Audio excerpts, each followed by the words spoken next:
नमस्कार, आप सभी का स्वागत करता हूं 505 24x7 के इस नए एडिशन प्रतिभा अरुणाचल 2021। आज हमारे बीच जो शख्सियत मौजूद हैं वो अरुणाचल प्रदेश के एक छोटे से शहर तिराप डिस्ट्रिक्ट के खुंसा से बिलोंग्स करते हैं और आज हॉस्पिटैलिटी इंडस्ट्री में उन्होंने एक नया रिकॉग्निशन स्टैब्लिश किया है, जिन्हें कि हम शेफ वांग के नाम से जानते हैं। आइए उनसे मिलते हैं। मेरा नाम वांगकट लोवांग है। मैं तिराप डिस्ट्रिक्ट से बिलोंग करता हूँ और मैं तिराप डिस्ट्रिक्ट में टाउन सेकेंडरी स्कूल में ही पढ़ाई किया। कहेंगे कि आपको हॉस्पिटैलिटी इंडस्ट्री में या सेफ प्रोफेशन में आने का इंटरेस्ट, रुचि आपको बचपन से था या फिर आप इस तरफ कैसे आपका रुझान हुआ? एक्चुअली मुझे कुकिंग में बहुत साल से, बचपन से मुझे इंटरेस्ट है, जबकि मैं अपने घर में भी बनाया करते थे और मेरे घर परिवार के लोग सब के लिए मैं सुबह शाम बनाया करता था। तब जाके बाद में मैं कुछ पढ़ाई तो आगे जा नहीं पाई, इसलिए मैंने सोचा कि बॉम्बे चला जाऊँ, वहाँ प्रैक्टिकली कुछ सीखने की सुविधा हो जाए तो अच्छा है। सोचते मैं वहाँ बॉम्बे चले गए। ओके, हमें सुनने को ये भी मिला कि आप काफ़ी साल अरुणाचल से बाहर थे, लगभग आप 19 ईयर्स अरुणाचल से बाहर थे। तो हम जानना चाहेंगे और हमारे दर्शक भी जानना चाहेंगे कि ये 19 ईयर्स आप कहाँ थे और आपने क्या क्या अचीवमेंट्स किए वहाँ? एक्चुअली मैं 2003 को मुंबई चले गए थे। मुंबई 2003 को चले जाने के बाद एक द पेकिंग टॉम रेस्टोरेंट नाम का एक छोटी सी रेस्टोरेंट है जो चाइनीज ओरिएंटेड कभी डिश होता है, तो वहाँ पे मैंने ज्वाइन किया हेल्पर में। वहाँ 2 साल लगभग मैंने काम किया। वहाँ 2 साल काम करने के बाद मेरे दोस्त लोग थे जो मुझे बहुत सपोर्ट किया, जो कुछ नेपाल के थे, कलकत्ता के थे, उनके साथ मैंने 2 साल गुजारा। फिर वहाँ से कुछ सर्टिफिकेट मिली जो अच्छा ड्यूटी काम करने का काम। उसके बाद कंपनी के दिन सिंसियरिटी थे, तो उस सर्टिफिकेट को लेके मैं कहीं एक कंपनी अप्लाई किया था जहाँ 5 स्टार होटल है, वो 5 स्टार प्रॉपर्टी के नाम है मास ग्रुप। तो मैं वहाँ इंटरव्यू के लिए चले गए थे, तो मुझे कोलाबा में सेलेक्ट हो गया। तो वहाँ पे मैंने फिर 2 साल लगभग वहाँ कंपनी ड्यूटी किया। फिर वहाँ से मैं अच्छा कंपनी थी, वहाँ काम करने के बाद मैंने 1 साल जहाँ पे कुछ 1 हफ्ते के लिए कुछ फूड फेस्टिवल होता है, जो डिमसम फेस्टिवल होता है, उसमें वहाँ पे फेस्टिवल लगाने का टाइम तो मैंने एक रात को 1,50,000 की बिजनेस कर दिया। 1 डे 1 नाइट? ओके, शनिवार का दिन था। 1,50,000 1,51,800 समथिंग थे। तो उन्होंने मुझे टाइम 30 डाला, तो बहुत अच्छा से कंपनी लोग के फैला दिया। फिर हर कंपनी इन्वाइट बोला रही और अच्छा कुछ जॉब का पोजीशन भी, उसके लिए मुझे बहुत सारा ऑफर आता था। तो वहाँ से फिर कंपनी के उसके बाद मैं छुट्टी गांव चले गए और वापस जाने में थोड़ा देर हुआ। वापस जाके मैं एक न्यू मुंबई में जाके एक कंपनी ज्वाइन किया, फोर्ट पॉइंट का शेरटन है, वहाँ पर स्टार होटल जो लंदन में है उसका लंदन। ओके, वहाँ सेलेक्ट करके मैं वहाँ पे DCTV शेफ में शेफ द पार्टी। तो वहाँ ज्वाइन करने के बाद वहाँ से फिर मेरे दोस्त लोग कहीं और चले गए और मैं भी और भी दूसरा कंपनी ज्वाइन की। ऐसे करते मतलब 19 साल में वहाँ आप मुंबई में कितने साल थे? मुंबई में मैं 2013 तक था, 3 से लगभग 10 साल। ओके, उसके बाद मैं कोचिंग चला गया, सेंफांग रेस्टोरेंट नाम का एक छोटा रेस्टोरेंट का, वहाँ पे ट्रेनिंग करने का कॉन्ट्रैक्ट मिला। फिर एक साल के लिए कोचिंग चला गया। उसके बाद मैं बेंगलोर आया। बेंगलोर में फिर नया प्रोजेक्ट मिला जो छोटा रेस्टोरेंट उठाएगा, फाइनल रेस्टोरेंट कैनिकल में बहुत सारे ऐसे मिलते हैं जी।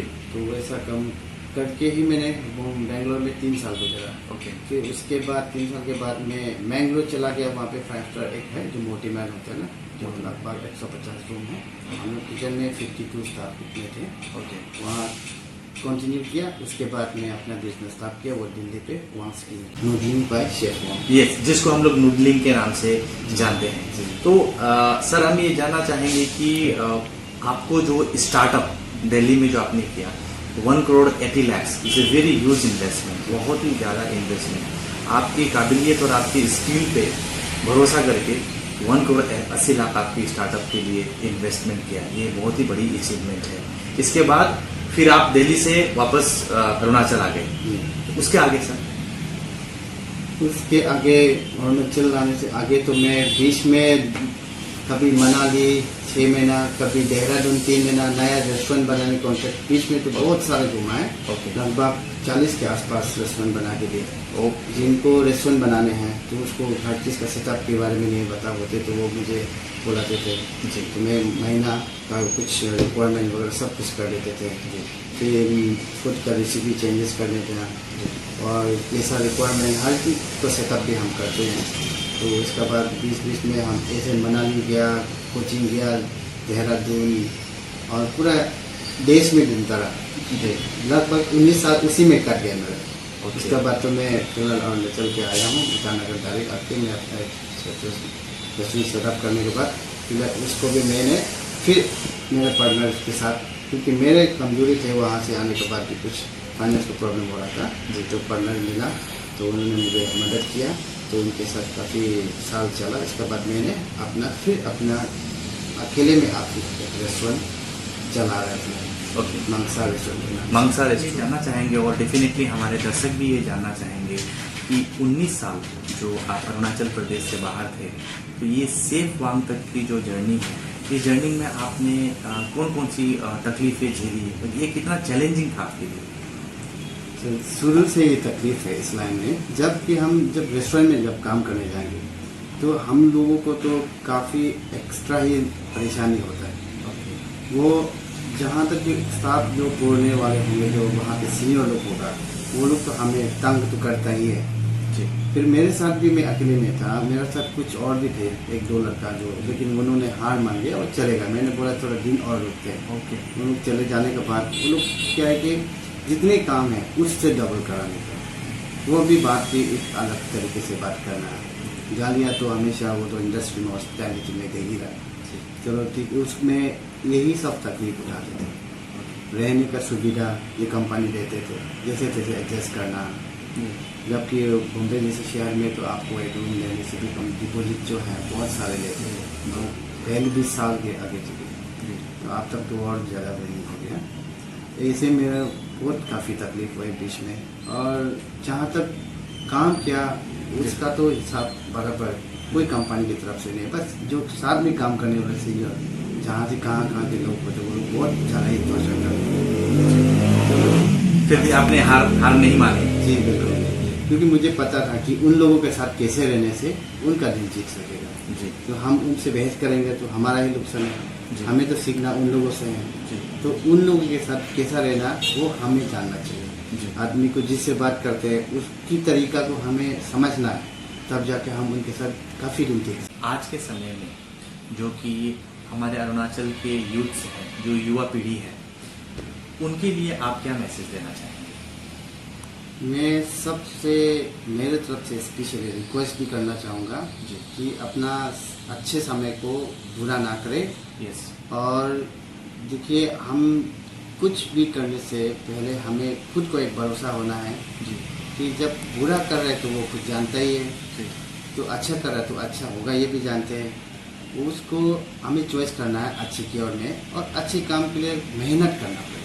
जी मेहनत करने से कहीं ना कहीं जाके जी। हमें अच्छा ही मिलेगा। जी ये मेरा भी विश्वास है, और क्योंकि मैं गुजरा हूँ, मैंने सब कुछ देखा है, जी। तो मेरे आज की नौजवान हम लोग के उम्र के लोग हैं, सब अन्य क्षेत्र दिखावा करते हैं, क्या क्या गंदगी चीज़ को छूते हैं, जी गलत तरीके से अपना लाइफ को इस्तेमाल जी, करते जी। हैं। ये नहीं होने से मेरा बहुत अच्छी बात है जी। कि मैं भी रिक्वेस्ट करूँगा सबको जी। कि जब जितना तक अगर शहर में जाना है और कुछ ऐसे प्राइवेट इंडस्ट्री ज्वाइन करने हैं, यहाँ तक भी मेरे पास चले तो हम भी पहुँचाने का, हम भी अच्छा सहारा दें। जी जी जी। मैं स्पेशली सब कुछ तो दे नहीं पाऊंगा, लेकिन मैं रास्ता दिखा सकता हूँ। Yes, yes. मेरा इतना सारा ऑप्शन है कि आपको कंपनी ज्वाइन करनी है, या इंडस्ट्री में हेल्पर में काम करना है, या कुकिंग सीखना है, या कुछ भी बहुत सारे ऑप्शन है। जो आपको मैकेनिक्स वर्क सीखना है, मेरे सारे इतना साल में मैंने काफ़ी लोगों से पहचान करके आया, तो मैं ये सब मदद कर सकता हूँ मेरा तरफ से।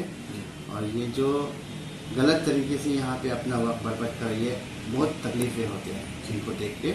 ये हर जगह पे न्यूज़ में सिर्फ ये ड्रग्स, ये जो है अल्कोहल वगैरह पी के अपना वक्त इतना खराब से और इसमें खुद का तकलीफ तो है, स्पेशली हम लोग परिवार को तकलीफ देता है, यही तो सबसे बड़ी बात हमें बुलाना चाहिए। एक चीज़ है सेफवांग जी की, ज़्यादातर हम देखते हैं कि नॉर्थ ईस्ट के जो बच्चे हैं, स्पेशली अगर हम अरुणाचल के बच्चों की बात करें, तो वो बाहर जाने के लिए, आउट ऑफ अरुणाचल जाने के लिए हेजिटेट फील करते हैं। ऐसा क्यों है? इसलिए कि उनको अलग तरीके से ट्रेड करता है, वो हम देखते ही रहते हैं ये चीज़ तो, लेकिन वो जो देखते हैं उसकी दर्द से भी काफ़ी और घबराहट भी, जहाँ से जिनको जाने मन था वो भी नहीं जाते, ऐसे मतलब अपने आप को डरा के भी रुका देते हैं, ये भी एक गलत बात है। इसके लिए आप क्या सोचते हैं कि क्या होना चाहिए? जहाँ तक मुझे लगता है कि आपको कहीं भी हो जो कुछ पाना है तो थोड़ा रिस्क तो उठाना पड़ेगा। रिस्क उठाने का मतलब ये नहीं किसी से बहस करना है, जो लोग बुरा बोलते हैं तो थोड़ा सुन लिया करो, थोड़ा अच्छा पाने के लिए, कुछ नहीं होते, बाद में वो आपके पास ही वापस आएंगे। जैसे कि मैं इंडस्ट्री में जब हेल्पर था, वो हमें गलत बात हमेशा डांटना, गाली आलमा, बहन के वर्ड्स लेके गले देना, सब कुछ होता है। कुछ साल बाद, 6-7 साल बाद वो आदमी मेरे पास भी जॉब के लिए आया, तो मैंने उनको क्रॉस भी कर लिया। वो खुद कलकत्ता के एक आदमी थे, नाम तो मैं नहीं बोलना चाहूँगा, वो खुद या फिर मेरे सीनियर था, 8 साल पुराने मेरे साथ, वो इंडस्ट्री में ज्वाइन हो चुके थे। कोई काफ़ी साल बाद में मेरे पास भी आए थे, कुछ जॉब का ऑफर है तो बताइए। मतलब ये है, इसको रिवेंस है, हम लोग झगड़ते हुए नहीं, मतलब कुछ अपना काम करते हुए दिखा के उनको बताना है। जी जी जी, सही। जो शेख वांग जी ने बहुत बड़ी बात कही कि हमें रिवेंज नहीं लेना है, कोशिश ये करनी है कि अपना एक इस्टाब्लिशमेंट करें, अपने हुनर और अपने काबिलियत को समझे और उसको इस्टाब्लिश इस तरह से करें जिससे कि आपके काबिलियत के सामने वो लोग छोटे पड़ जाएं। साथ ही साथ शेख वांग जी, हम ये जानना चाहेंगे कि आपकी जो जर्नी है, इस जर्नी में ऐसा कोई इंसिडेंट या ऐसा कोई मेमोरीज जो आप हमारे दर्शक के साथ शेयर करना चाहेंगे?